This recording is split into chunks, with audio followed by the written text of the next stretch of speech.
Guys, it's been a while that Samuel and me have recorded a breakdown session.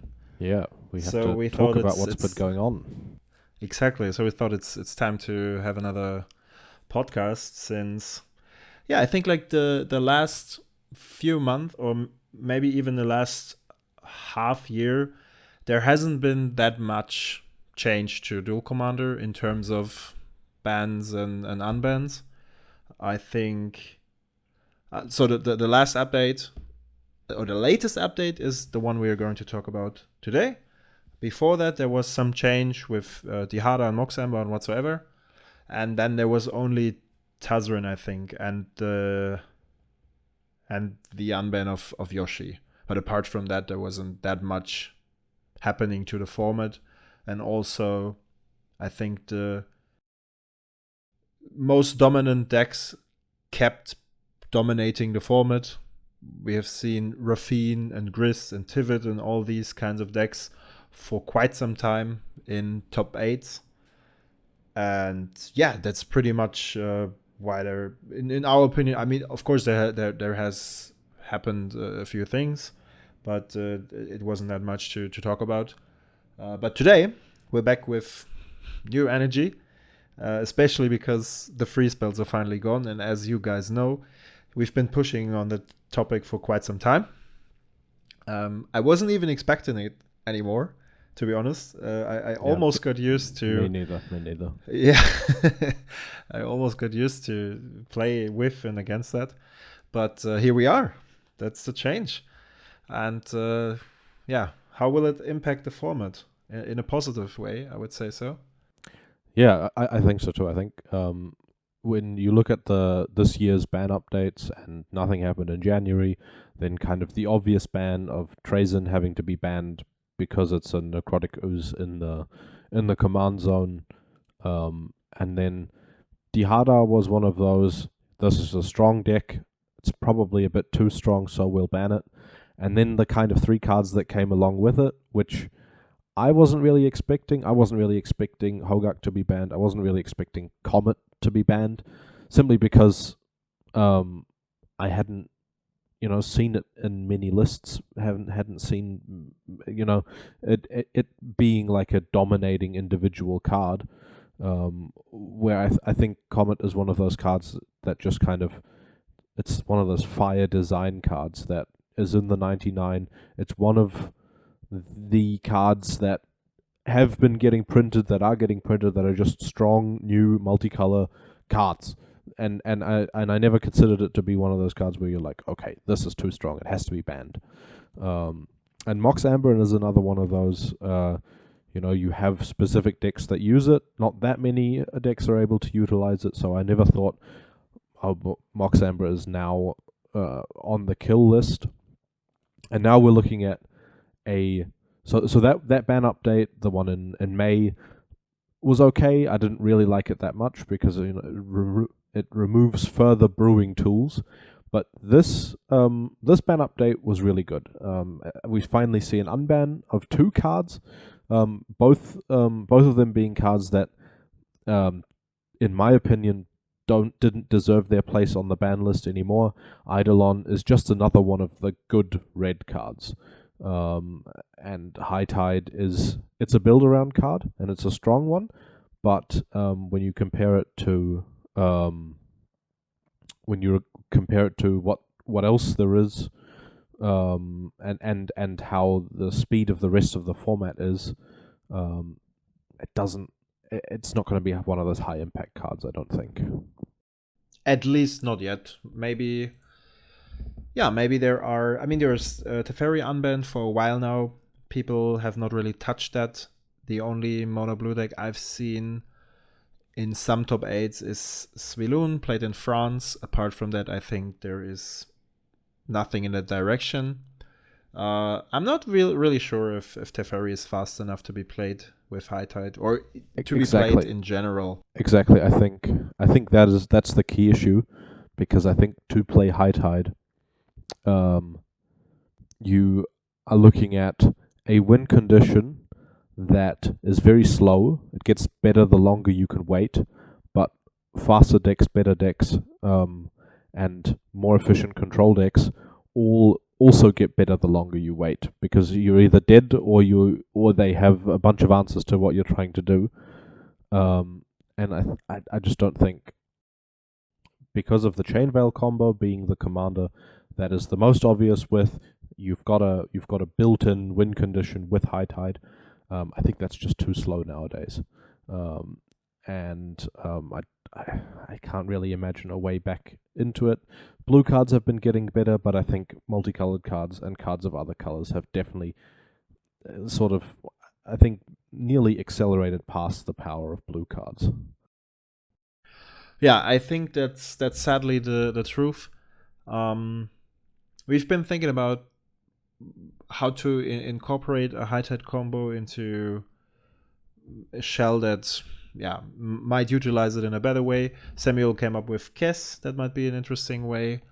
One of our Mannheimer players was brewing Gretchen. That's a deck Martin was playing a long time ago on camera, but mainly because of the interaction with Wilderness Reclamation.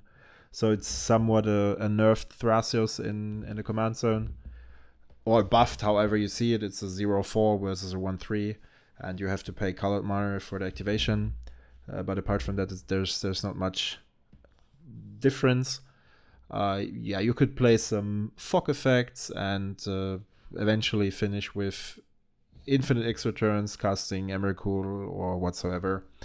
But to be honest, all of these options don't really sound like the way to go.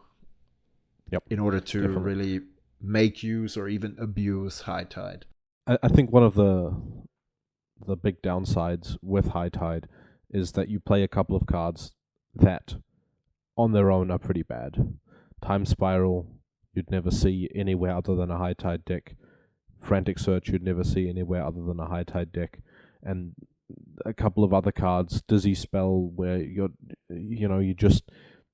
looking at cards that are going to be some games going to be stuck in your hand, and you're just going to lose because you don't have the actual blue toolbox that you want to have. You have some bad spells. Yeah, that's true. But we will see. Maybe Wizards. I think there's Gedwick, probably something to brew around high tide, but I'm not sure. I mean, the fact that the blue card pool is currently not really capable of keeping up with the pace of an overall game, and also with the quality, as you said, that all the color combinations, most dominantly Esper is presenting, is really a thing. So let's see if Wizards in the future is printing a commander that makes better use of that. But I think it's great that we have it back. There's no reason to have it on the ban list, especially if there's no use currently. And if there's something problematic coming up in the future, we can still remove it again. Then the card we have not talked about yet. We are very happy about the free spells. There's also the Ring, a card that had a very short appearance in Duel Commander overall. And there's a bit of a controversy on that card, because there's one party saying it's absolutely right to ban it straight away, since other formats show out how dominant it is, or how dominant it can be. On the other side, in Duel Commander you only have one copy. In 60 card formats you can play another one to reset the counters and draw more cards, and it's also like you have 60 cards, so you have to draw way less cards in order to find a way to finish the game. And then there are people that say, why don't we have this card for another cycle, and maybe it's fine in the end. But yeah, the truth is somewhere in between. I think it's okay to ban it right away, because it hasn't really influenced the format overall. It was legal for a couple of weeks, I think, and that's it. Yep. I think when you sometimes the bannings in other formats kind of, or not even the bannings, just the power in other formats lead the way, where it's basically the card to build around in Modern at the moment. It's one of the cards to build around in Legacy. It's incredibly powerful. It's it's format dominating. In our case, It's a one-of. It's the actual kind of legend rule part of it is very, very relevant, um, where you can't just reset it. But I think it's still um, a lot of decks, especially aggro decks and mid-range decks, have the ability to set up a win with the with the what is it, 6 to 10 cards that it's going to draw you before it's dealt you 6 damage.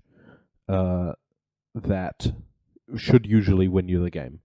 And when you consider a card that's going to first give you protection from everything, and eventually have drawn you 10 cards, that's just too strong for a single card. And based on that criteria, it's probably enough to just ban it. Where like a comparable effect is maybe Shorikai, which costs a mana to draw cards with. Slamming it on turn 4 is pretty bad, as opposed to pretty good on the ring side. You just slam it, you draw cards straight away, you have protection from everything, blah blah blah. It's a very strong card, and it's probably right to just ban it, in my opinion. And I also don't think there's much brewing potential. Where with other cards that we could have jumped the gun with, there's a very interesting deck to build around it. It slots into interesting piles, but in this case, it's just a colorless card. It goes in everything, and the mechanics around it are just I draw a bunch of cards, which I think is not really that much of a okay. Let's see how this card goes, how strong it is, and how many interesting plays you can have with it when you don't really have that many interesting plays with it. Yeah, that's true. There are some decks that will be able to abuse it in a way that other formats are trying to do the same. Like I'm currently into Sithis, playing it a bit, and this card makes perfectly use of the ring, or made perfectly use of the ring. You gain life back from casting your enchantments, and you have even more cards to draw and more stuff to play. And you also have like an interaction with Meticulous Excavation. It's 1 mana aura that enchantment that lets you bounce back your permanents in your turn. So, and there will be other decks that have similar use, but there are also some. I'm not so sure how many aggressive decks will make or would have made use of it,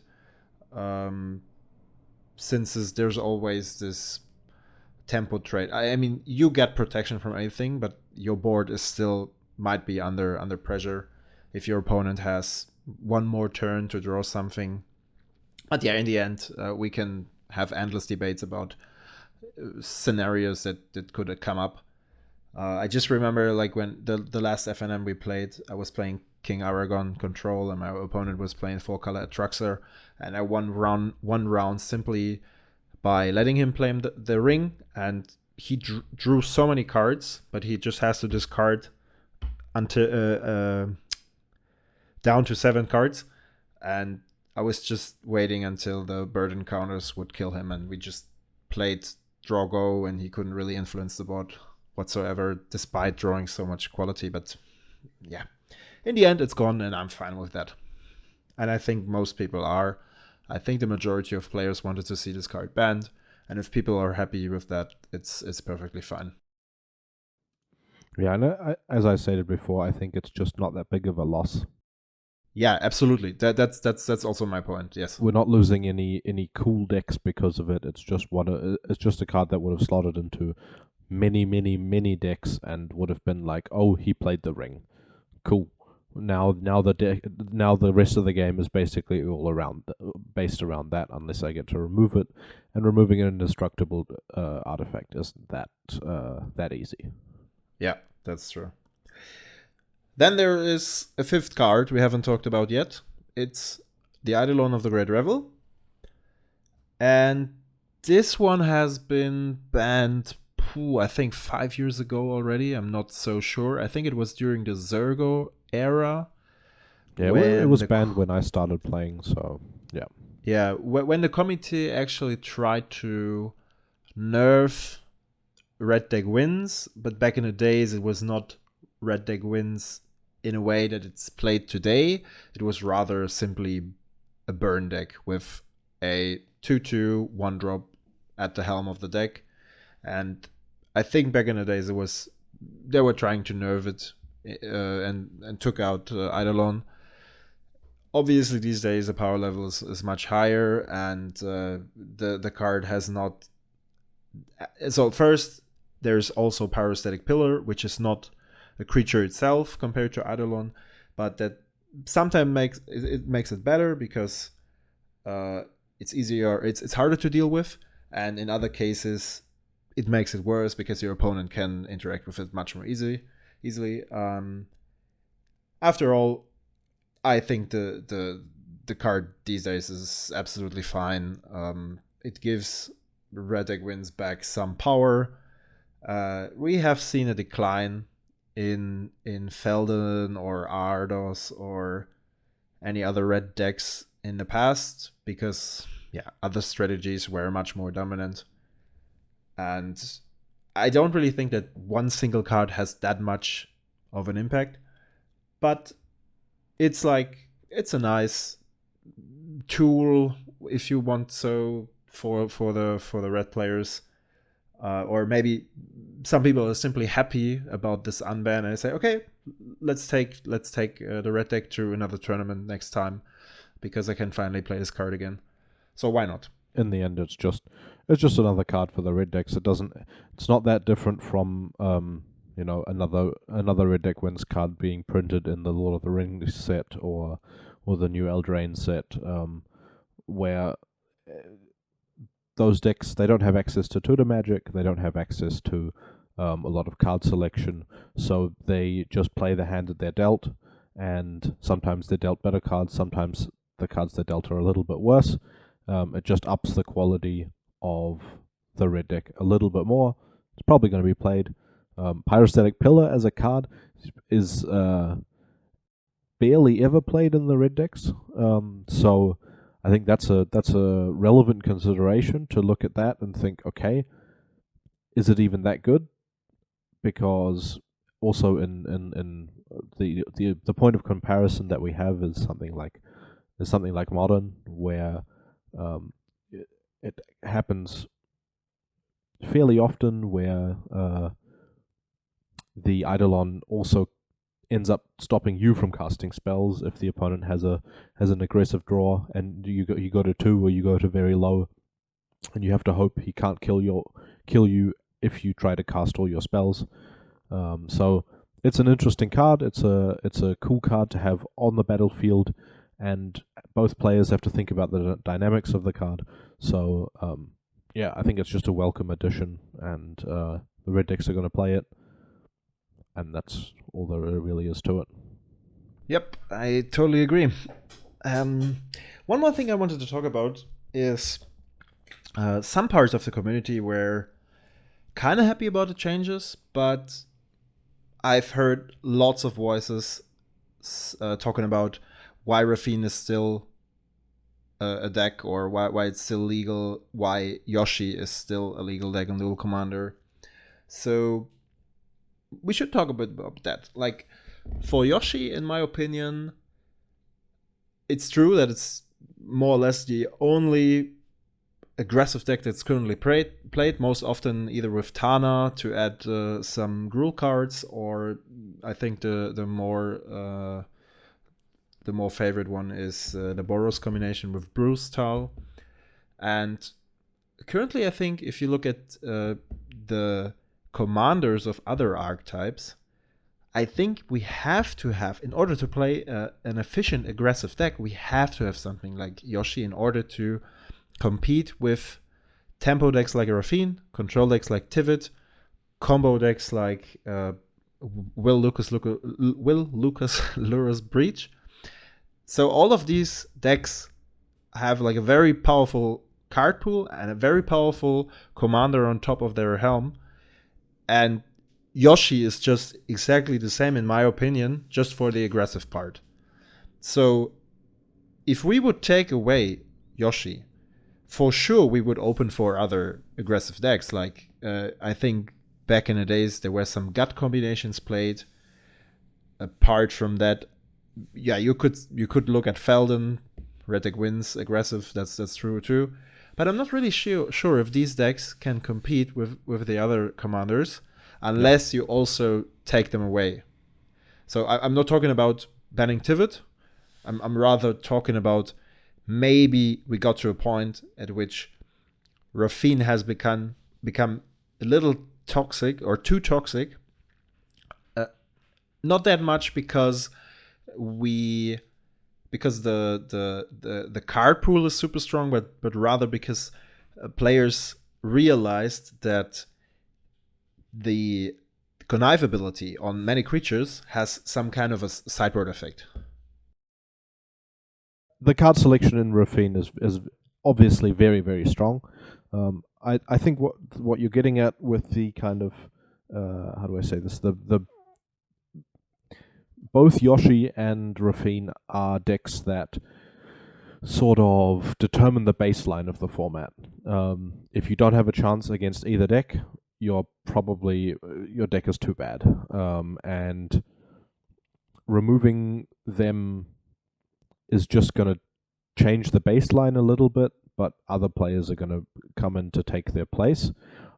In my opinion, I think Yoshi is a good baseline for that, because I think aggro decks being a baseline is a very healthy state of a format, as opposed to Rafine, which I think is kind of toxic to play against. I don't really like it being part of the format, because you have these draws where you really couldn't have done anything, where they play a very fast aggro deployment. They remove every creature you play.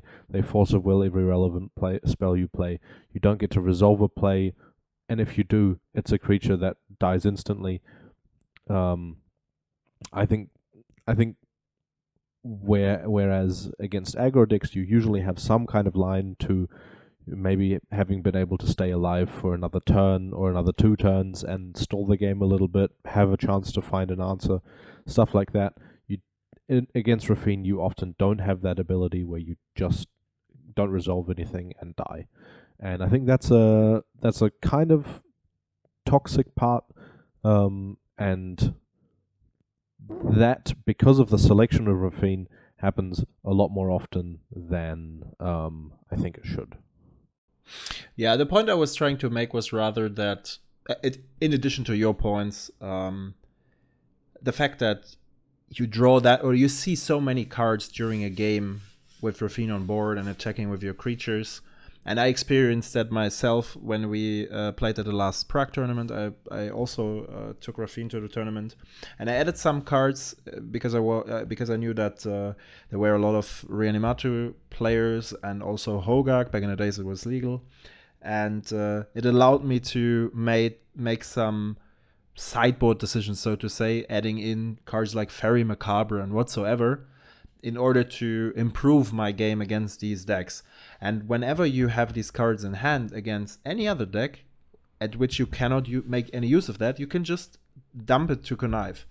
And that's to me the sideboard effect I was talking about. That's a pretty strong aspect, I think. Yep, definitely.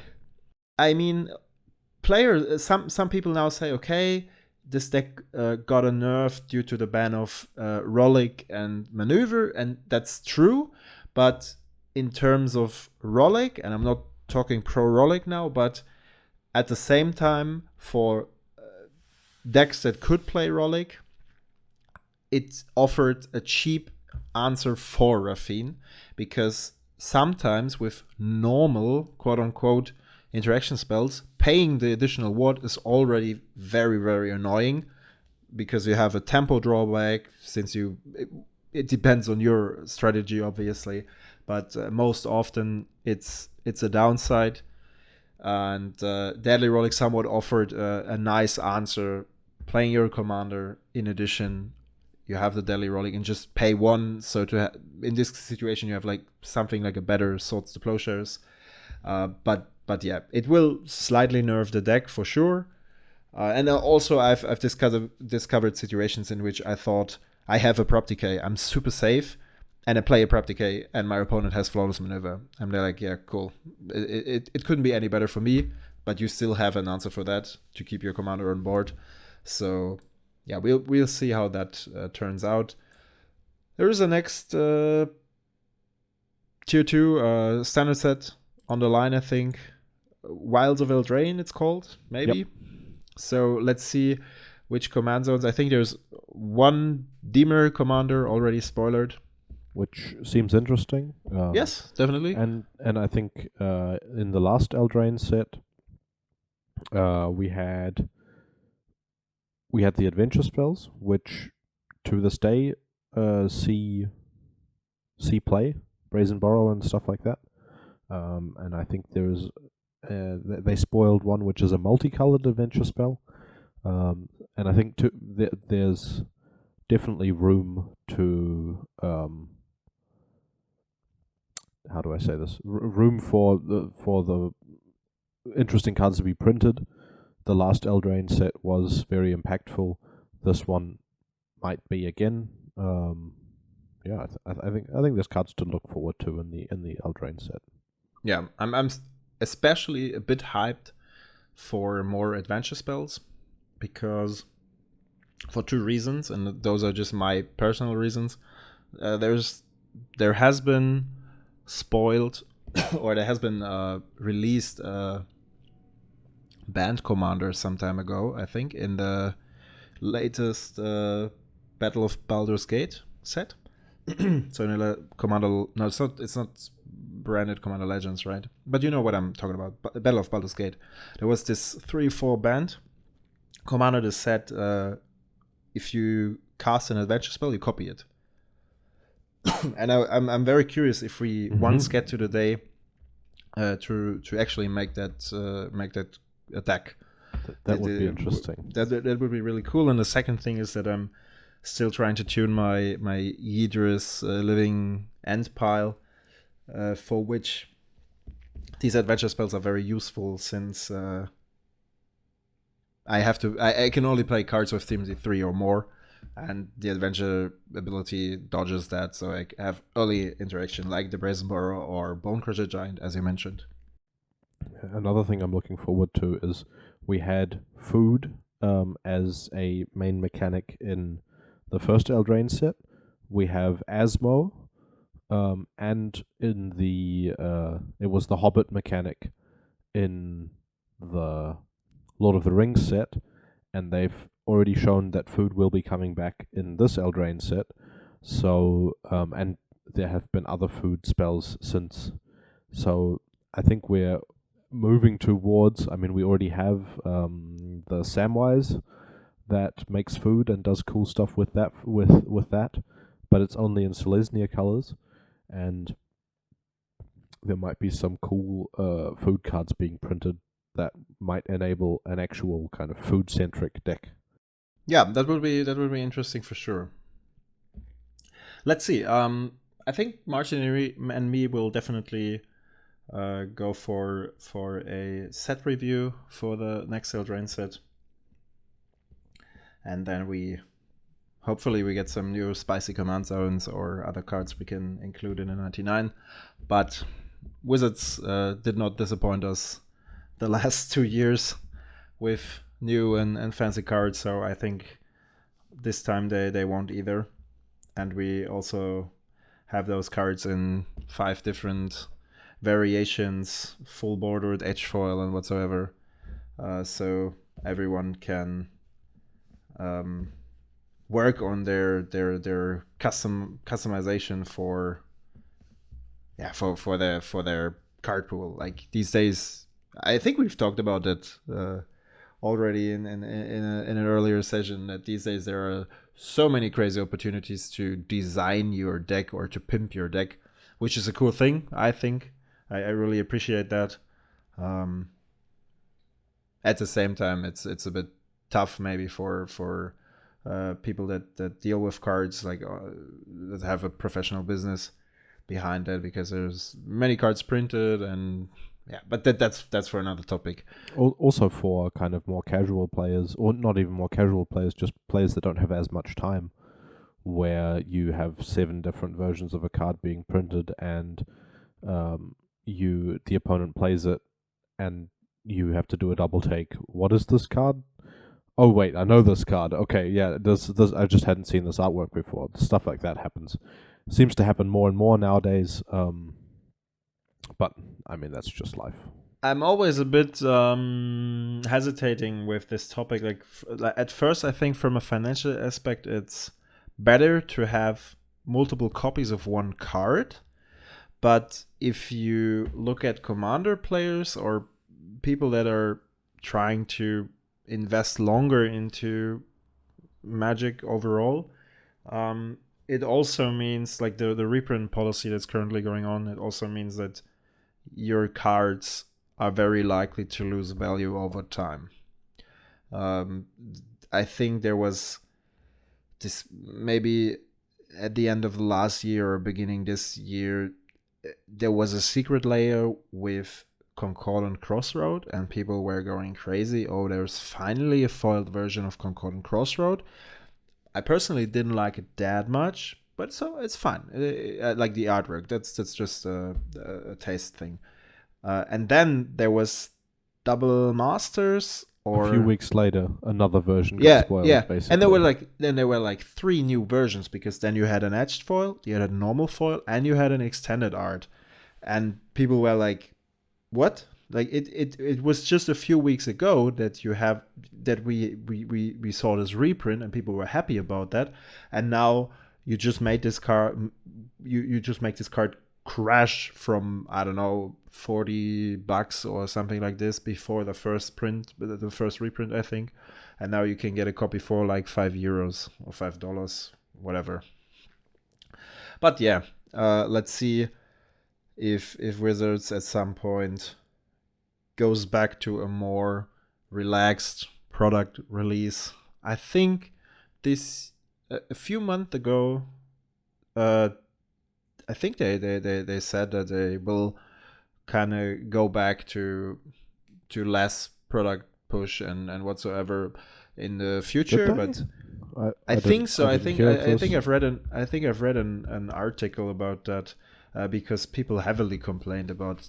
I mean, I personally also agree on that. Like currently, you have, like the spoiler season for Lord of the Rings is finished. The product is out. We already see stuff from Commander Legends. Commander Legends is not even released. We already see stuff for the next standard set. Then there is the next Doctor Who. So this is Universes Beyond.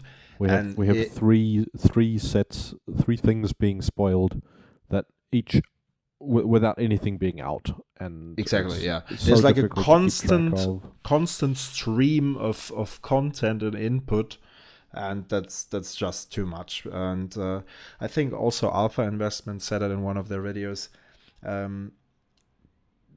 What Magic was used to be, or set design was used to have people have some kind of I think we talked about it already, that people somewhat have a relation to certain sets, yes. Like I have complained about this a lot. I really miss it, where you used to I used to read the story that they used to put up on the Magic website, where there'd be, for a couple of weeks, they had weekly releases, and I used to look at like the lore to and read the flavor texts and to sets, and that was kind of worth it for me when sets like Theros and Khans of Tarkir and even up to like Ixalan and stuff coming out, where that was really cool in the sense that you could look at you could start predicting what was going to come out in the next set, because what still had to be printed and what was hinted at and stuff like that. And nowadays you don't have time for that, and also I really miss being on a plane for more than one set. I think when you have kind of like a story arc that you follow through 3 sets, that was something that made me want cards not just for their playability, but also for how they fit for like cool aspects, how they fit into the world. And like, for example, I used to have, I got rid of some of them because they were incredibly expensive.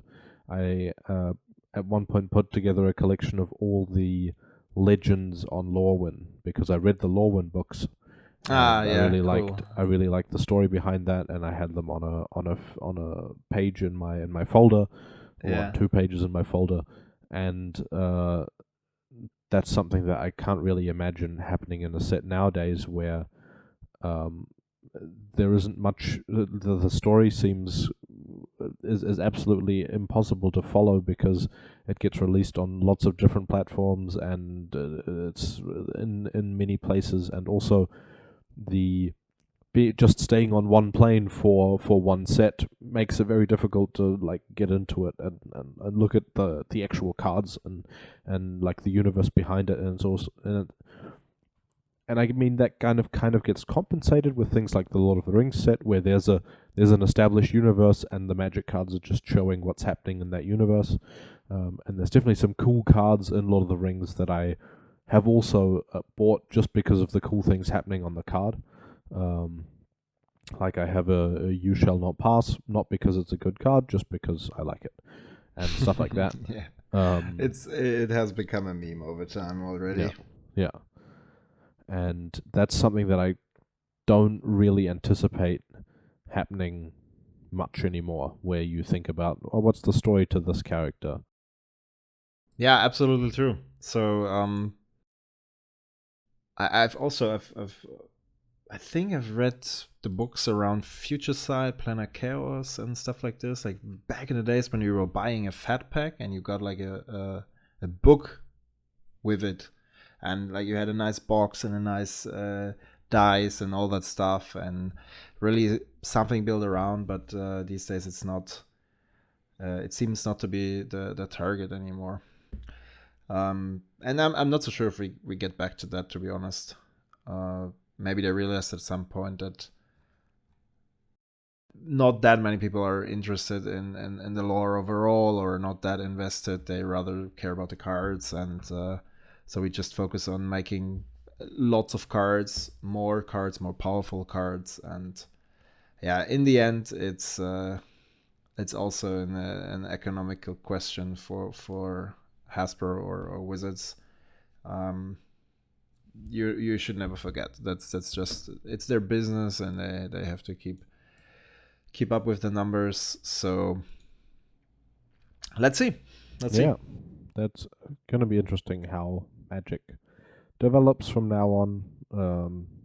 We always hope for the best, but you never know what decisions Wizards is going to end up making. In either way, Magic is not going to die. Hopefully not. I can assure you. I don't think so. Even if they stop printing new cards, people will just start cubing like crazy. Like there's that's definitely evidenced by formats like pre-modern, where yeah, I was just where going people for are that just exactly. playing pre-modern and loving it. And yeah, like what is there? There's old school. There are a few. I think there are more of these limited formats added, right? Like limited eternal formats that do not grow in cards anymore. And so there is evidence already for people enjoying fixed formats, so to say, where there's nothing added and they still enjoy playing Magic. And I know some people even play stuff like pre-modern because they say it's so relaxing to play a format without planeswalkers, for example. Yeah, just to not have these new card types and to enjoy some of the older cards that were not that power pushed as newer cards are, and that's perfectly fine. In the end, it's about having fun and enjoying your hobby. So I've also played a bit of pre-modern, and it definitely is refreshing that there aren't that many cards in the format that will swing a game. It's like, Yes. okay, Yes. True. I have my hand, and I play it against my opponent's hand, and we're trading cards 1 for 1. Sometimes it's a big deal, but you trade 1 for 2, and stuff like that happens. But it's not this like I slam a planeswalker and I have and in essence it gains me 6 life and makes me 2 creatures that I had to get removed and drew me 4 cards, stuff like that.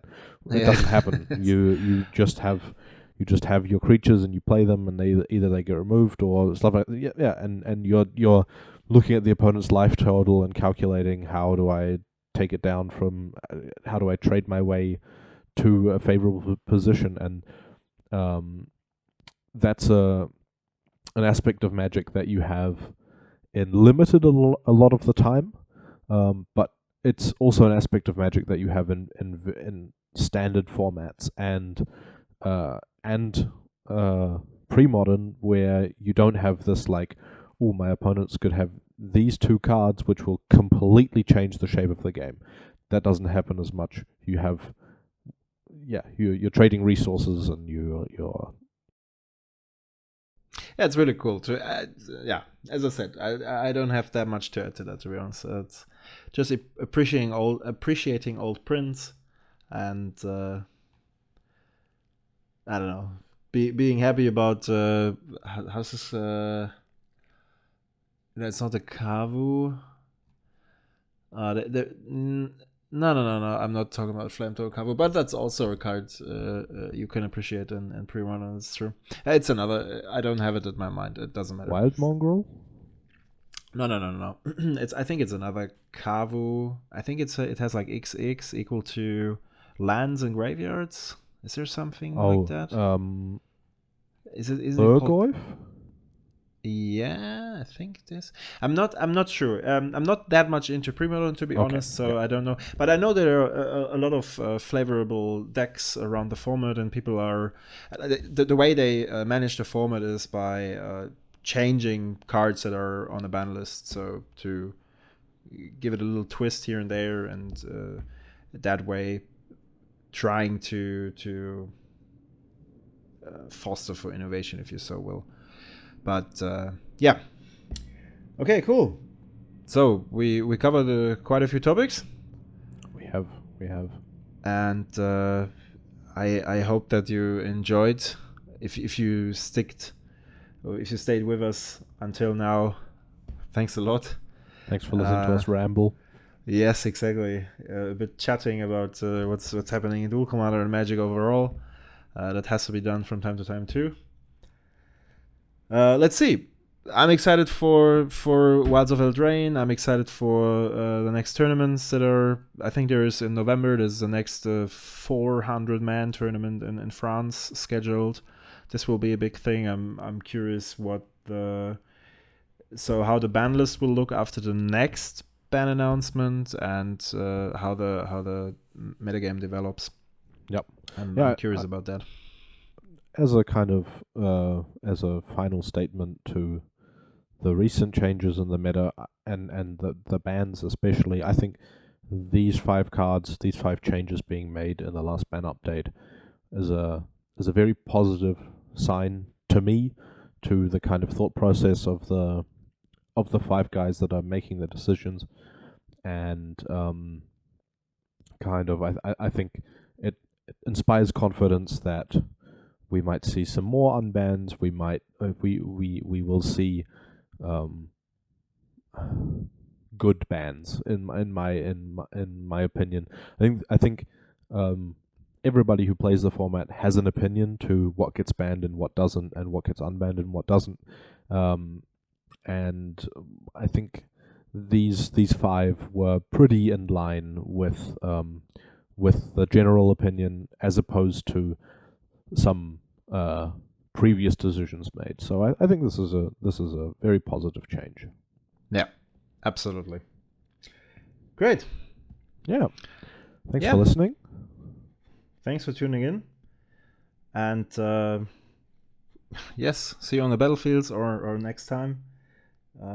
We have some new videos up next with new fresh command zones, as always.